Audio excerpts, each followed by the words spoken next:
The White House says if Congress does not act soon, America will no longer be able to provide support for Ukraine. As Natalie Brand reports, it is the reason Ukrainian President Volodymyr Zelenskyy is in Washington today.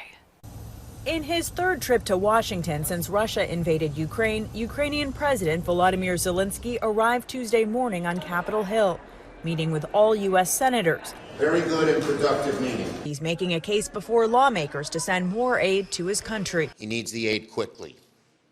If we don't give the aid quickly, several things will happen. First, the military needs, but second, Europe and many other allies will say, what is going on here? They're not giving them the aid. He's also meeting with the new House Speaker, Mike Johnson, who says he's not opposed to more funding for Ukraine, but wants to pair it with tougher policy on border security.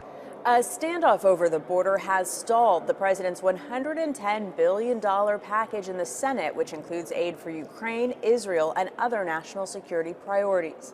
We need to keep grinding through the negotiations, but I think the administration needs to recognize they have a problem. They need to stop worrying about their base and start worrying more broadly about the American people. President Zelenskyy will face a friendlier reception at the White House, which warns U.S. funding for Ukraine will run out by the end of the year. In January, the ground starts to harden, and it becomes easier for the Russians to go on the move. They're already trying to take the offense in the east. Some Republicans have questioned whether another $60 billion in aid for Ukraine will actually help them win the war.